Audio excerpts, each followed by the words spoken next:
Atenção internautas de todo o mundo, para o toque de 5 segundos.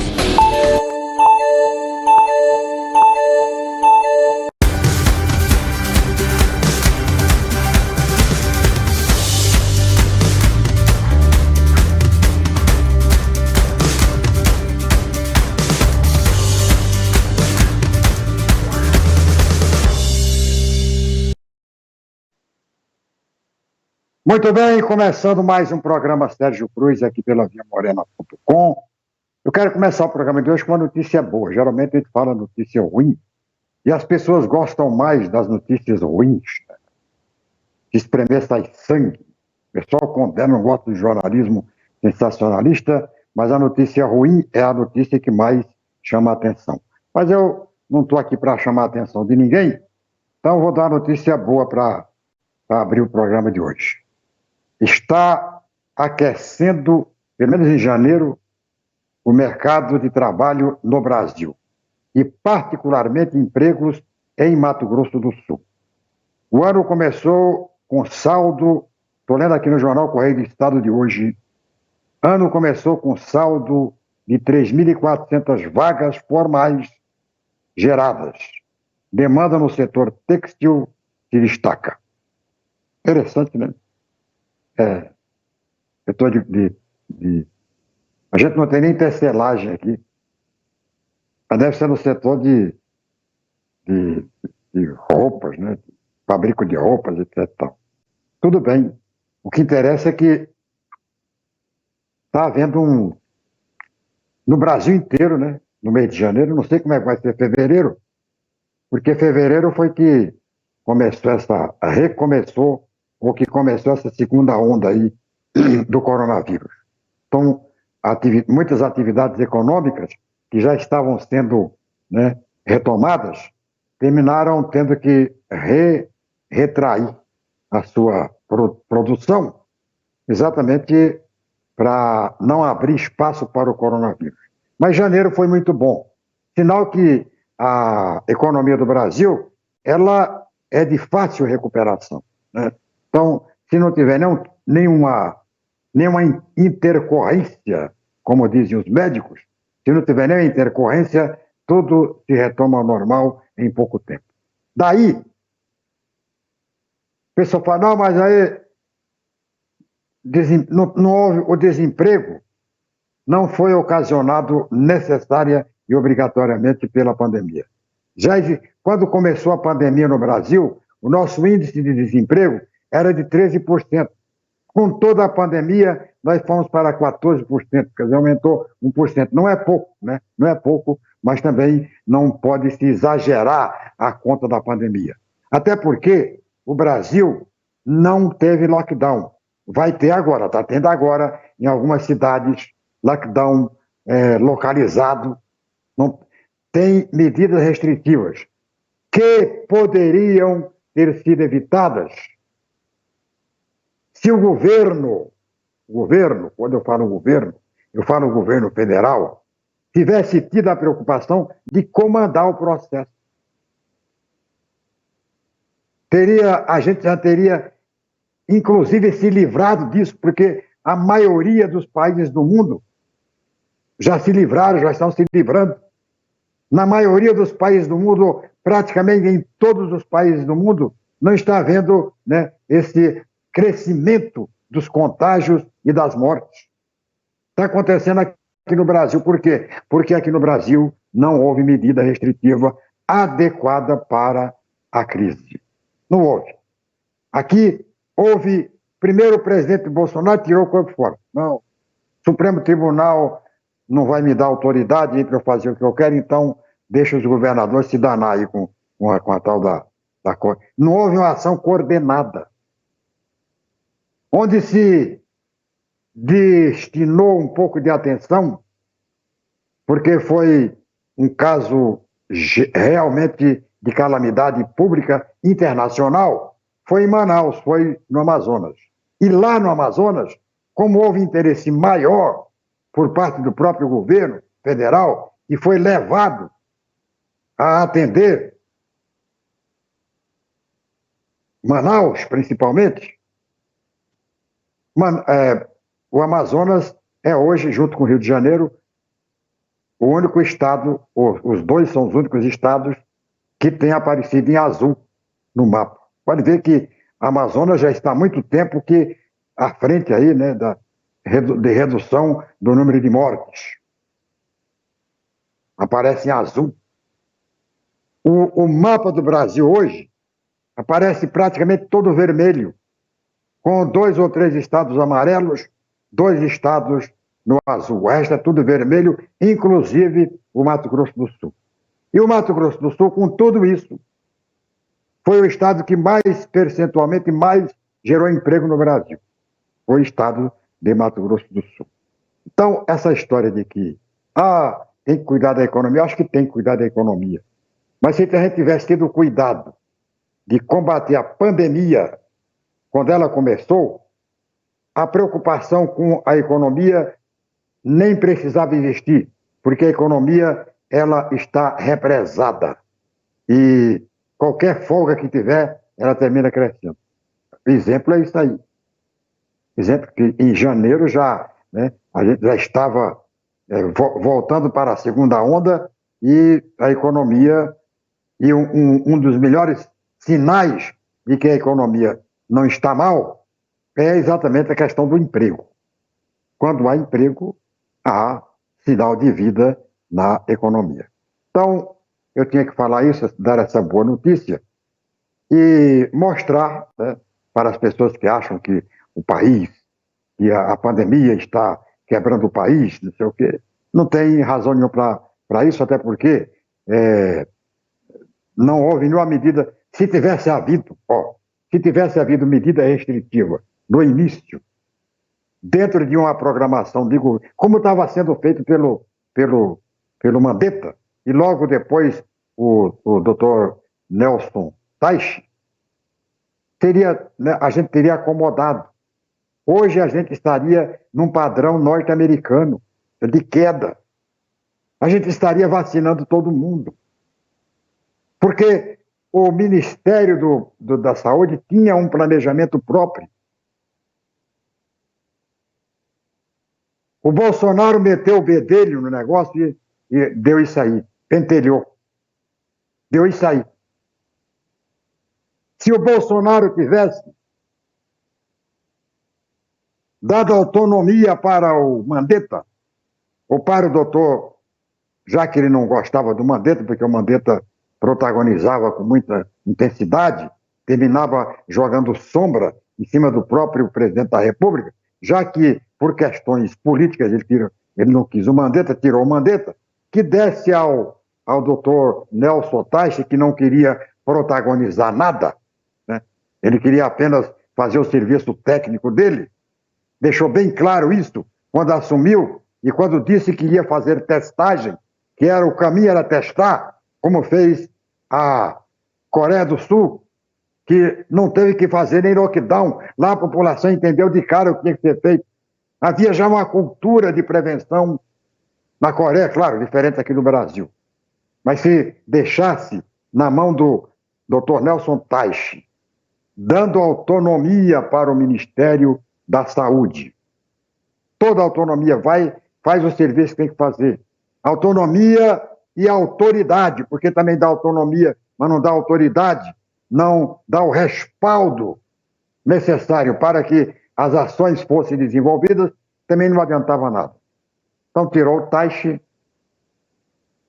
colocou o Songamonga do Pazuello como vaca de presépio, foi o que eu disse hoje no meu comentário, e dominou todas as ações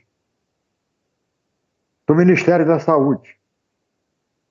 Se ele tivesse dominado politicamente correto, teria dado certo. Esse número de mortes aí que está chegando às 300 mil mortes no Brasil, teria sido reduzido pela metade, o máximo a metade. E o Brasil já teria voltado às suas atividades, praticamente voltado às suas atividades normais. Mas ele não, eu sei, pode deixar que eu faço. Taca cloroquina no povo que vai. Taca não sei o que no povo que vai. Deixa aglomerar.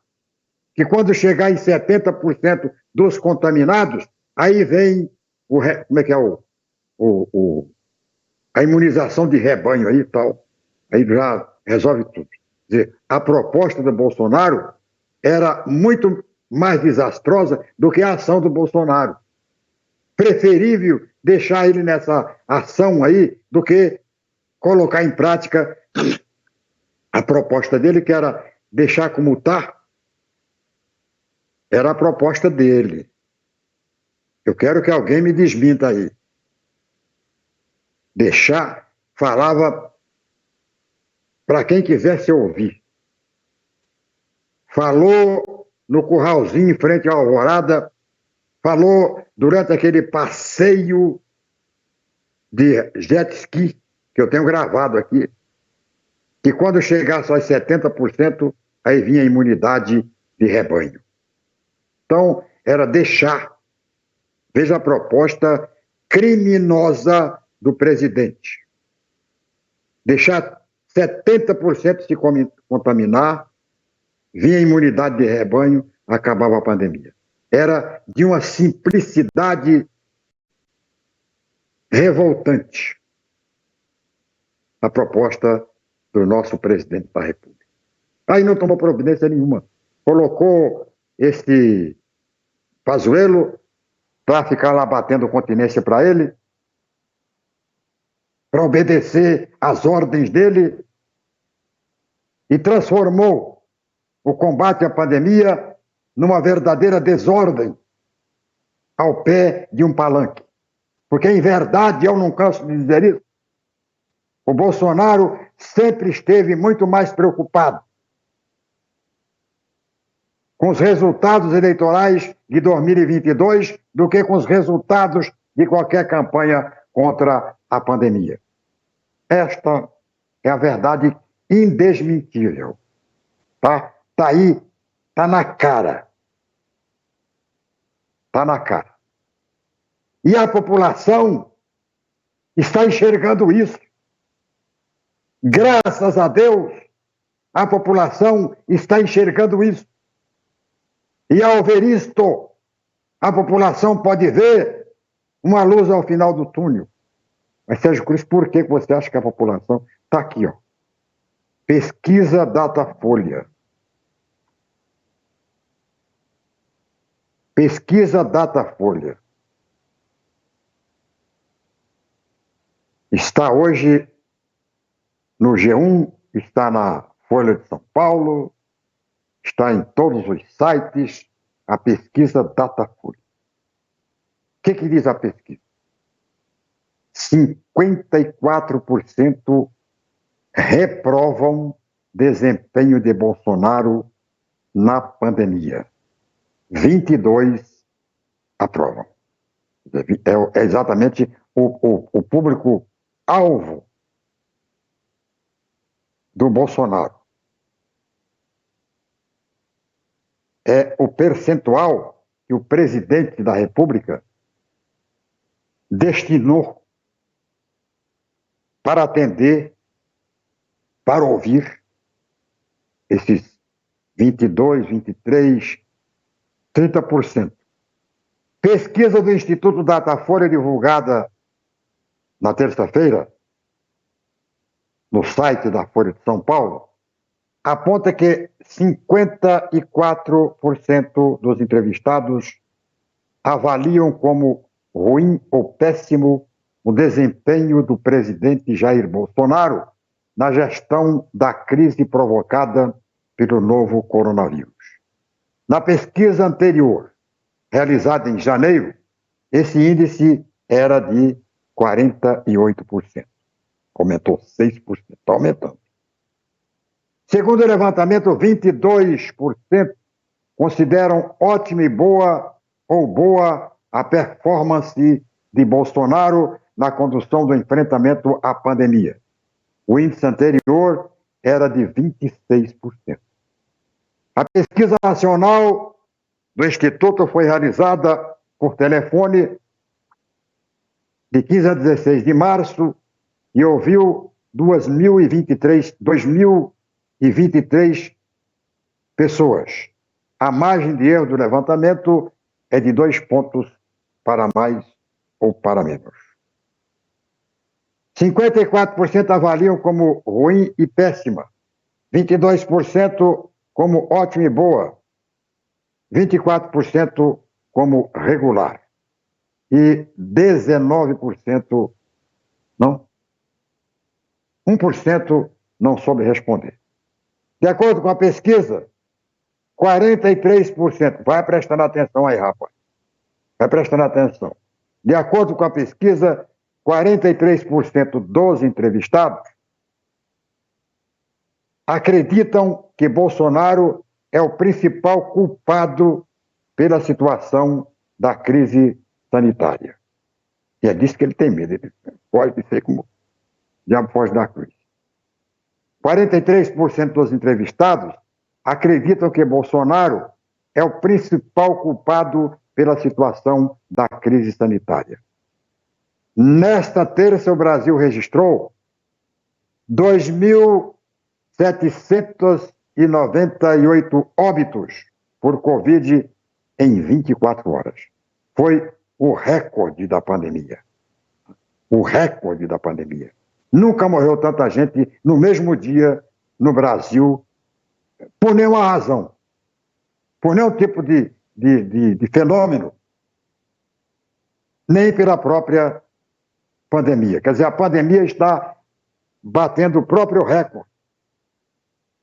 282 mil mortos no total pela Covid. O levantamento também informa o desempenho geral de Bolsonaro até o momento. Desempenho geral. Deixando a ótimo e bom 30%, regular 24%, ruim e péssimo 44%, não sabe 2%. A pergunta: quem é o principal culpado pela situação na pandemia? Lá vai. Presta atenção, isso é importante. Bolsonaro, quem é o principal culpado pela situação na pandemia? Bolsonaro, 43%. Governadores, 17%. Prefeitos, 9%. Se você juntar prefeitos e governadores, você vai encontrar aqui 9 e 7, 16, 26%. Quem é o principal culpado pela situação de pandemia? 6% responderam que é a população. E 5% responderam que eram todo mundo. E 11% acharam que ninguém é culpado. 6% não sabe. Quem deveria ser o principal responsável por combater a pandemia? Bolsonaro, 42%. Governadores, 20%. Prefeitos, 17%. População, 1%. Todos, 15% deviam combater. Opinião pública. Pesquisa Datafolha. Quem está combatendo melhor a pandemia? Respostas do povo. Bolsonaro, 16%. Bolsonaro, 16%. Governadores, 38%. Prefeitos, 28%. Quer dizer, a população está entendendo perfeitamente que os prefeitos e governadores estão combatendo melhor a pandemia. jogando por terra essa teoria de liberar tudo, apregoada, defendida pelo governo federal. Vou repetir. Quem está combatendo melhor a pandemia? Governadores, 38%. Prefeitos, 28%. Bolsonaro, 16%. Os governadores e prefeitos somando 66%. E o Bolsonaro, 16%. Mostra que Bolsonaro não está nem aí. É aquele que eu estou dizendo aí desde o começo, que Bolsonaro não está nem aí para a pandemia. E a população está ligada, está conectada nesse desinteresse, nessa omissão, nesse boicote, que é responsável direto pelo número de mortes, porque governadores e prefeitos podem não estar fazendo 100% certo, mas estão tentando fazer.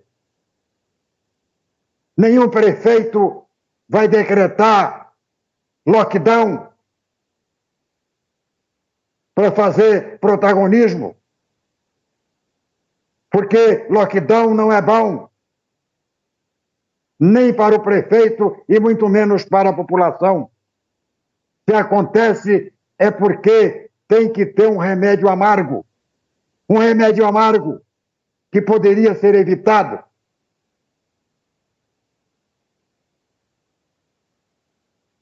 Se o presidente da República, se a União, se o Ministério da Saúde tivesse mantido a política autônoma exercida pelo Mandetta, se o presidente da República tivesse prestigiado o Mandetta, o Dr. Nelson, se tivesse dado autonomia para o próprio general, a situação teria sido outra. Hoje já dá para você entender, lendo esta pesquisa, dá para você entender onde é que o Bolsonaro queria chegar, para onde o Bolsonaro queria levar o Brasil, para o caos, para atender interesses ideológicos mesquinhos, para atender intuição de seus filhos. Vamos continuar com a pesquisa. Aprovação e rejeição de governadores na pandemia. Ruim e péssimo, 35%. Ótimo e bom, 34%. Regular, 30%. 1% não souberam ou não quiseram responder. Agora vamos ao desempenho do Ministério da Saúde na crise. Desempenho do Ministério da Saúde na crise. Ruim e péssimo, 39%. Ótimo e bom ou bom, 28%. Regular, 32%. Quer dizer, essa avaliação de ótimo e boa para o desempenho do Ministério da Saúde já teve em 76% no tempo do Mandetta. Aí aparece o pessoal da milícia digital tentando executar o Mandetta. Porque o Mandetta mandou o pessoal ficar em casa. E agora? O Mandetta estava certo. O pessoal está tendo que ficar em casa na marra. Com ou sem pandemia, tem que ficar na marra. Agora eu tenho ouvido muitas pessoas falando voltou a história do tratamento precoce. O tratamento precoce. Não existe tratamento precoce. existe prevenção, que é diferente de tratamento precoce. Não adianta você se empanturrar de ivermectina, cloroquina, azotromicina e outros bichos. Não adianta. Pode tomar todos, que você, se tiver que ser contaminado, vai ser do mesmo jeito. Vai ser do mesmo jeito. O que você tem que ter é prevenção. O que você tem que evitar é a gripe. Porque a gripe, ela é o principal conduto do coronavírus, ele vem montado na gripe. Se você evitar a gripe, tomando vitamina C, hidratando, né? Hidratando o corpo, tomando água, muita água. Alimentação saudável. E, principalmente, evitar aglomeração o máximo possível. Se tiver que aglomerar, por alguma razão, no transporte coletivo, no próprio serviço, usa máscara. Usa máscara. O presidente da República chegou ao descalabro, à irresponsabilidade, à molecagem, ao crime de isentar o uso de máscaras. Ele não usa, os ministros deles, poucos usam, abusam quando ele chega. E ele chegou a recomendar, sempre estou lembrando isso, recomendar aos cadetes de academias militares, e os acadêmicos, os cadetes atenderam, não usar máscara. Algum médico, deve ter sido o doutor Benítez, aqui de Campo Grande, deve ter falado para ele que com a máscara você respirava hidrogênio. E que matava, que ao invés de uns absurdos. Então, gente, a pesquisa não deixa. Ah, tá aqui, ó. Auxiliar de Bolsonaro morre em decorrência da Covid. Planalto manteve sigilo. O que é isso aqui? Pode ver essa notícia? Pode ver? Vou ver essa notícia aqui. A produção está me trazendo uma notícia aqui que está totalmente dentro desse contexto aqui. Auxiliar de Bolsonaro morre em decorrência da Covid-19. Planalto manteve sigilo. Essa notícia está sendo... Não é de rede social, tá? Notícia de rede social, você tem que conferir 3, 4 vezes, porque geralmente é fake. Essa notícia aqui é a notícia de um órgão que todo mundo conhece. A revista Isto É, está dando a notícia. Um auxiliar do gabinete pessoal do presidente Jair Bolsonaro morreu em decorrência da Covid-19 no início do mês, mas a informação foi mantida sob sigilo pelo Palácio do Planalto. A notícia da morte foi revelada pelo site O Antagonista e confirmada pelo O Globo, jornal O Globo, com fontes do gabinete pessoal de Bolsonaro. A morte de Silvio Campos, um dos ajudantes de ordem do presidente, é a primeira do entorno de Bolsonaro, mas a segunda do Palácio do Planalto. No ano passado, uma servidora da Secretaria de Governo também morreu por conta da Covid-19. Em nota, a Secretaria-Geral da Presidência admitiu a morte do servidor do Planalto, mas não quis revelar o nome do funcionário. Houve um óbito por Covid, mas não será divulgado o nome em respeito à privacidade do servidor e de sua família, disse a pasta. De acordo com o jornal, na semana passada, o governo editou uma portaria para declarar vago o cargo de Kramer por conta do seu falecimento, mas sem informar a causa. O documento foi assinado pelo chefe dos assessores especiais da Presidência da República, Célio Faria Júnior, em 9 de março.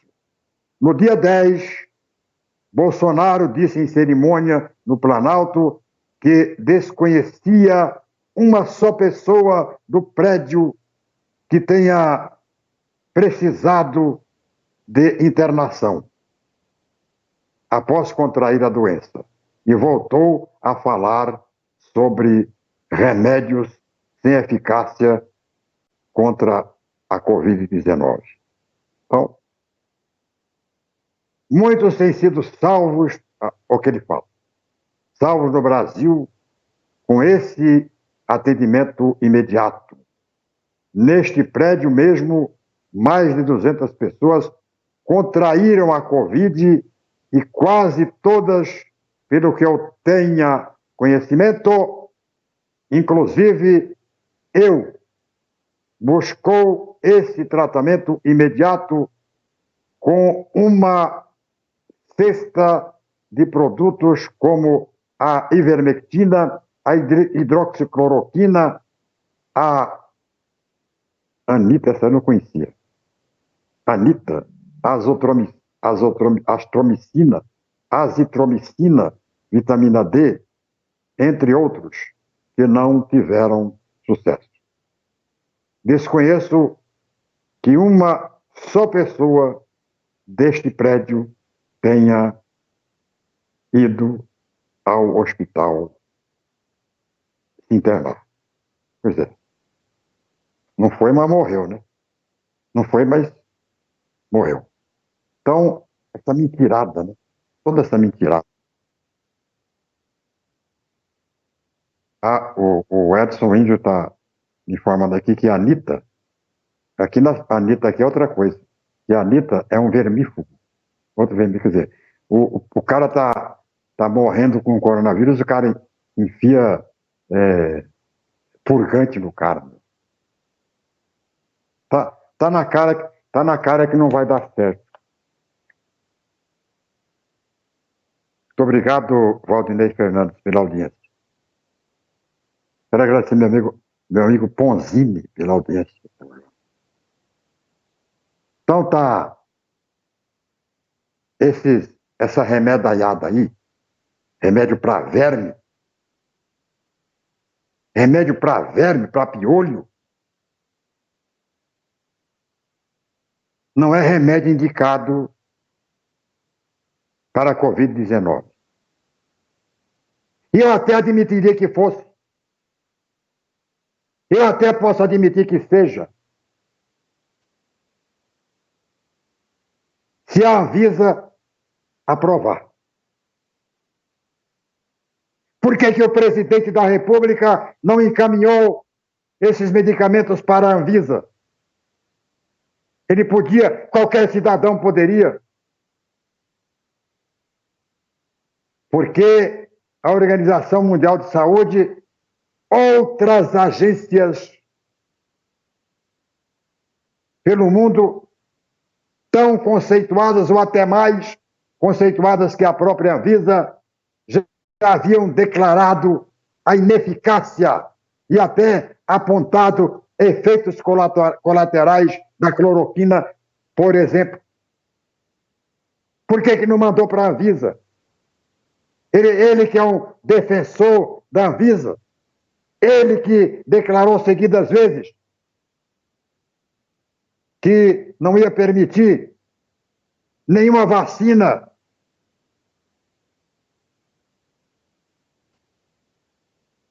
no Brasil que não fosse aprovada pela Anvisa, mesmo sendo aprovada por outras agências internacionais. Por que ele, que está tão preocupado com os registros na Anvisa, não mandou para a Anvisa a cloroquina? Por que não mandou? Porque ele sabia, ele estava informado, tanto quanto eu, quanto você, de que esses remédios não tinham eficácia comprovada e que a Anvisa não ia contracenar nenhuma farsa. A Anvisa ia mostrar se serve, se não serve, pronto, acabou. Mas ele não mandou. Ele não mandou para não correr o risco de ser totalmente desmoralizado pela própria agência do país. Não mandou por isso.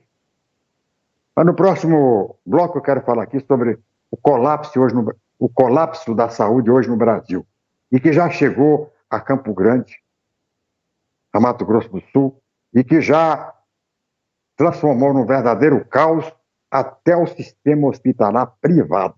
Tá? O negócio não é brincadeira. Vou falar sobre isso depois do tempo para esta terça-feira, terça ou quarta? Hoje é quarta? Para esta quarta-feira, em toda a região centro-oeste. O clima vem na ponta da flecha do índio.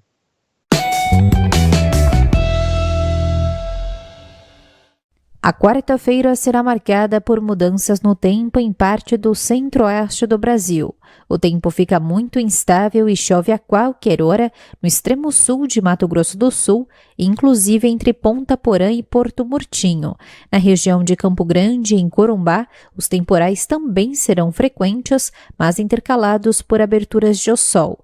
Em grande parte das outras áreas da região, a chuva se concentra no período da tarde, também com risco de temporais. Por outro lado, o tempo fica firme no leste goiano e também sobre o Distrito Federal. A temperatura mínima prevista em Brasília é de 18, máxima de 29 graus, e em Campo Grande, mínima de 22, com máxima de 33 graus. Dor, medo, desvalorização, constrangimento. Essa é a realidade enfrentada por mulheres em todo o Brasil. Se você se encontra nessa situação, procure a rede de proteção. Você não está sozinha. Essa luta é nossa.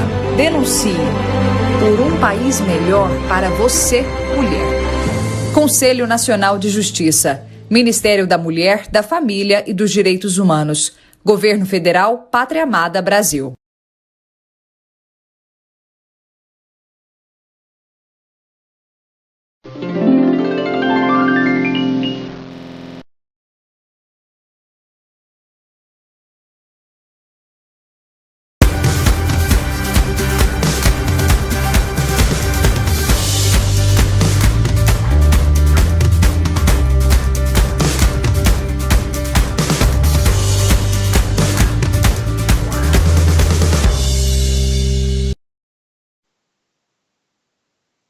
Voltando com o programa Sérgio Cruz,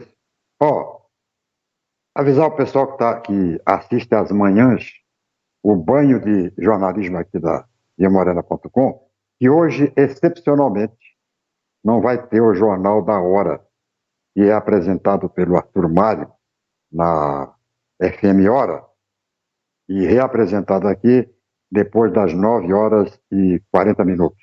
Depois tem um documentário, depois tem o programa Jornal da Hora. Então hoje não tem, porque está tendo uma repaginação no estúdio e não vai ser transmitido a imagem, né? Tem só áudio. Então não vai ter o programa excepcionalmente hoje,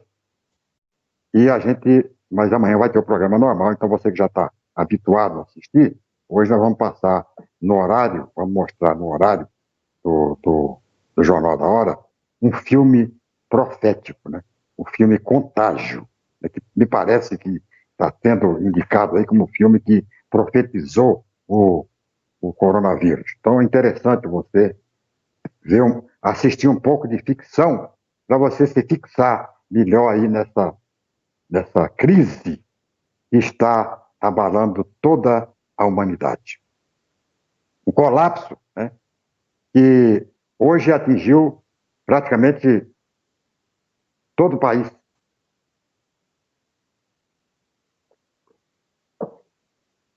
Todo o país. Você pega o mapa do Brasil, está vermelho. Tem 2 estados amarelos e 2 estados azuis. O resto tudo vermelho. O centro-oeste inteiro. O sul do país inteiro. O nordeste do país inteiro. Está aí, o índio está mostrando aí. Bahia e Amapá são os estados em amarelo. Manaus e Rio de Janeiro são os 2 únicos estados em azul. E o resto tudo vermelho. Vermelhão aí. Aí vem o presidente da República, lá vem o Sérgio Cruz de novo como presidente da República, botar a culpa nos governadores. Achar que os governadores estão facilitando. Vê a cabeça do cara, meu. Aí vem o cara. A produção está me informando aqui que o estado que eu falei, Amapá, não é Amapá, é Roraima, lá perto. Vem o cara dizer, eu vi ele dizer isso na live dele, que os governadores estão facilitando, não estão combatendo como deve, para poder prejudicar a imagem do Bolsonaro. Como se todos os governadores, todos os prefeitos do Brasil fossem adversários, fossem inimigos do Bolsonaro.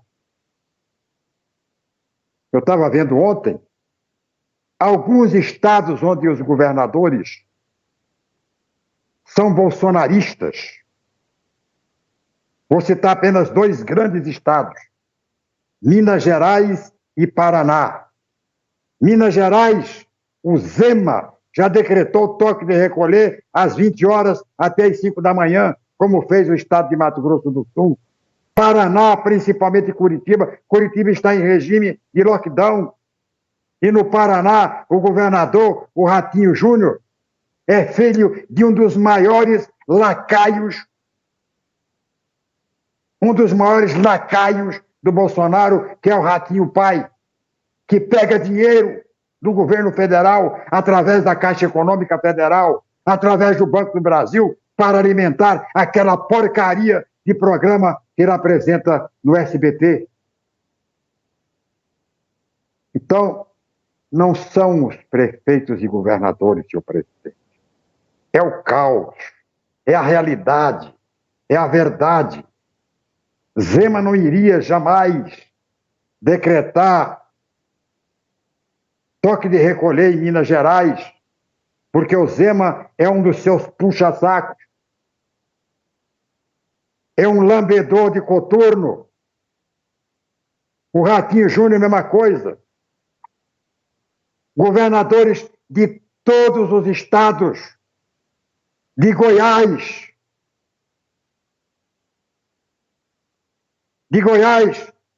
onde o governador faz frequentes juras de amor eterno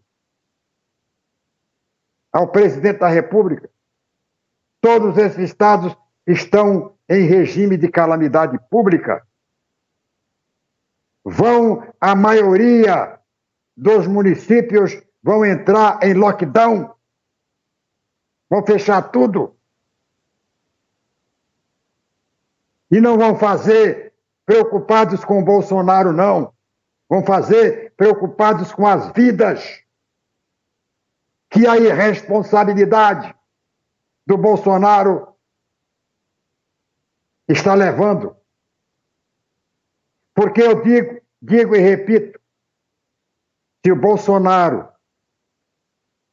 tivesse um planejamento tivesse obedecido o planejamento de quando começou a crise, o planejamento elaborado pela equipe do Mandetta. E veja bem, não tenho nenhum amor, nenhuma paixão pelo Mandetta. Faço seríssimas restrições a participação do Mandetta no próprio cenário político. Fiz denúncias graves contra o Mandetta quando foi secretário de saúde do município de Campo Grande. Mas não posso negar o patriotismo, o civismo e, sobretudo, a capacidade técnica exercida quando ministro da Saúde, porque ele deixou um plano, ele tinha um plano pronto para matar o coronavírus na primeira onda. Um plano aprovado por 76% da população brasileira.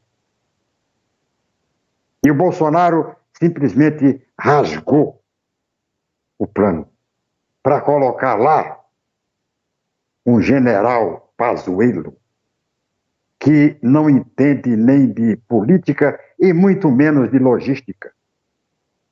Colocou lá um pau-mandado. Um cara para obedecer às ordens dele e que assumiu isso. Que se tornou uma figura ridícula e folclórica no mundo inteiro. Ele manda e aqui obedece. O presidente manda e eu obedeço. Não tem que obedecer ninguém. Tem que obedecer à lógica e à logística. Tem que obedecer os critérios técnicos para combater. Uma guerra você não faz com palpite do comandante, com a decisão do comandante. A decisão do comandante não pode ser arbitrária, não pode e não é uma decisão pessoal. O comandante toma a decisão depois de ouvir todos os seus subordinados, todos os seus oficiais. O Bolsonaro ouve os 2 filhos, os 3 filhos, ouve o Malafaia, ouve lá meia dúzia de pessoas, não ouve sequer as Forças Armadas. Porque se ele ouvisse as Forças Armadas, ele estava ouvindo máscara. Porque em todo quartel que você passa, todos os militares que você encontra na rua estão usando máscara. E o colapso, gente, já chegou em Campo Grande. A gente achava que o colapso não chegaria a Mato Grosso do Sul, porque foi um estado que sempre tratou com muita prioridade o combate ao coronavírus, tanto o governador como os prefeitos. Aqui a gente passou a primeira fase tranquila. E talvez tenha sido essa tranquilidade que tenha ensejado a gente entrar nessa segunda fase na situação em que Mato Grosso do Sul está hoje. Estou vendo aqui uma nota do sistema hospitalar privado, que já não tem mais vaga. Está tudo lotado. Não adianta. Lotado o hospital e a capacidade de ampliação. Lotadas as UTIs disponíveis e esgotada a capacidade de ampliação. Quer dizer, não tem mais espaço físico para instalar novas UTIs. Mesma coisa acontecendo com o hospital referência, que é o hospital regional. Mesma coisa acontecendo com a Santa Casa. Ontem eu vi na Santa Casa, a televisão mostrou, alguém já usando aquele trem de respirador manual, que não utilizando, é claro, nos pacientes de coronavírus, mas utilizando em pacientes com outras patologias, para liberar os respiradores mecânicos para os pacientes de Covid. Felizmente aqui a gente ainda tem oxigênio. Ontem nos tranquilizou o secretário de Saúde, que tem oxigênio. Portanto, o ministro Marcelo Queiroga assume o Ministério da Saúde frente ao maior desafio da carreira dele. Se ele vai deixar como está, se ele vai tocar em frente esta política sanitária desastrosa do Bolsonaro, tanto quanto o Pazuello, mais grave porque ele é médico, vai sujar definitivamente sua biografia. Vai rasgar o seu diploma. Se ele insistir em tratamento precoce, se ele insistir em não dialogar com governadores e prefeitos, se ele aceitar o cabresto do Bolsonaro, ele vai voltar para o Nordeste nu em pelo. Nu em pelo. O que vai acontecer com ele se ele obedecer essas sandices, essas loucuras do Bolsonaro? Não é à toa que o Bolsonaro hoje está lá embaixo na pesquisa de apreciação do trato ao coronavírus, porque a população está entendendo, porque a população não é idiota. Tem aí um bando de idiotas e outros que se aproveitam dos idiotas, mas a grande população, a grande massa da população, a maioria esmagadora da população, e isso me deixa muito contente e muito satisfeito, está sabendo, muito satisfeito porque eu estou contribuindo para isso. Tenho mostrado aqui, desde o início da pandemia, toda a evolução, todo esse processo, e tenho insistido com muita impertinência até na cobrança de responsabilidade por parte do governo federal. Se o governo federal, desde o começo da crise, não tivesse tirado o corpo fora, porque o que o Bolsonaro fez foi tirar o corpo fora. Usou uma decisão do Supremo Tribunal Federal, mudou a interpretação e tirou o corpo fora. Porque ele não queria assumir, porque ele não queria gastar dinheiro em 2020 e 2021, porque ele queria ter dinheiro para gastar na campanha, mas em 2022. Então, ele queria juntar todos os recursos para começar a aplicar na metade deste ano, fazer grandes investimentos, obras reluzentes, passar verniz em tudo. É isso que ele queria. E achou que dava certo. Induzido pelo Trump. Trump, o grande professor, faz isso. Da cloroquina. Manda tomar detergente. Faz isso, faz aquilo. Não vai contra os governadores. Bota a culpa na imprensa. É fácil botar a culpa na imprensa, né? A imprensa está aterrorizando, a imprensa está supervalorizando, a imprensa está não sei o quê, a imprensa é a grande culpada, Globo lixo, não sei aonde. Então, isso aí, o clima que o presidente da República conseguiu criar. Ao invés de um clima de solução, ele criou um clima de confusão geral. E hoje a gente está na situação em que está, infelizmente, porque a gente não teve um presidente da República capaz, um presidente da República interessado em resolver o problema. Transferiu a responsabilidade e a culpa para os governadores, para prefeitos, e governadores. Não, o prefeito é que, fecha tudo, né? Acabar com essa história de fecha tudo. Prefeito fecha tudo quando não pode abrir nada.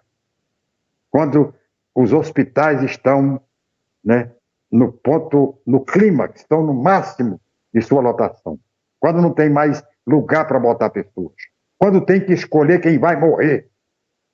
Aí o prefeito e o governador, né, tem que tomar, vai fazer o quê? Vai fazer o quê? O que você faria no lugar do governador? O que você faria no lugar do prefeito numa situação dessa? E uma terceira pergunta. O que você teria feito no lugar do Bolsonaro? Pergunta que eu faço para os bolsonaristas. Bolsonarista critica governador, critica prefeito, critica ministro, critica todo mundo, mas não aponta uma solução.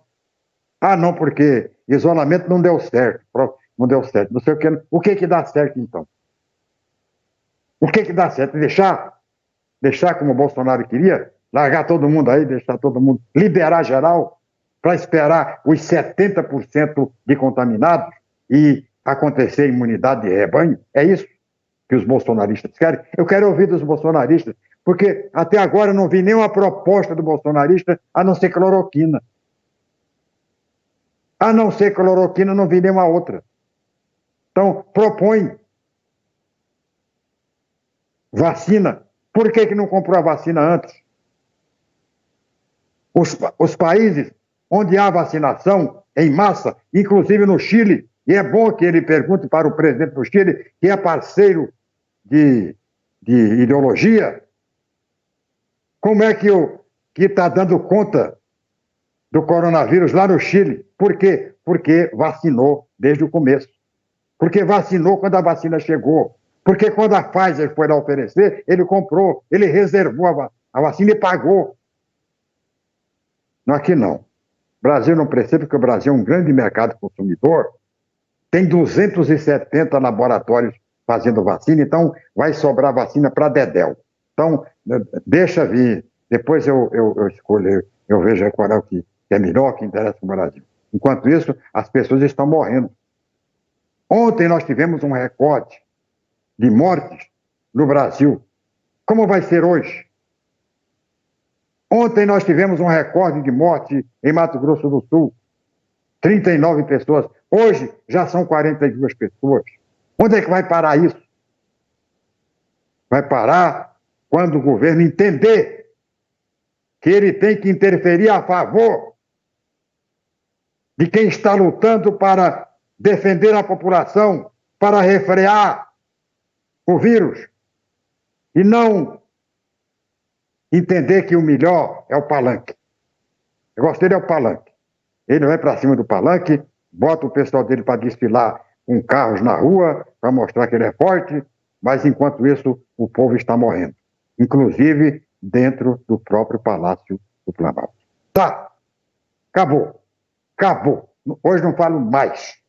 Falar apenas que às 9h40 a gente vai mostrar aqui, exclusivamente para quem assiste a Via Morena pelo site da viamorena.com. A gente vai mostrar daqui a pouco, na Via Morena, no finalzinho desse programa, mostrar um documentário muito bom. Logo em seguida ao documentário, no lugar do jornal da hora, que hoje não tem por motivos de ordem técnica, vamos mostrar o filme Contágio. Não é um filme novo, mas é um filme que é profético, né? Um filme que mostra tudo isso que está acontecendo aí. Às 11 horas, a gente reapresenta este programa aqui, programa Sérgio Cruz. Ao meio-dia, o replay do programa Boca do Povo, que é apresentado das 6 às 7, das 6h30 às 8 horas da manhã. Então, o programa do B de Paula vai ser reapresentado também aqui na Via Morena. Ao meio-dia, depois do replay deste programa. Tá? O resto tudo bem, tranquilo. Se não precisar sair de casa, não saia. Se precisar sair de casa, coloca um frasquinho de álcool em gel no bolso, máscara no rosto, vai tranquilo. Né? Não aglomera, não facilita, não chama o coronavírus, porque se você chamar, ele vem, ele ataca. Você pode ser rico, pobre, feio, bonito, preto, branco, amarelo, não interessa a cor, não interessa o tamanho, não interessa a importância. O coronavírus não discrimina. Tá? Muito obrigado mesmo.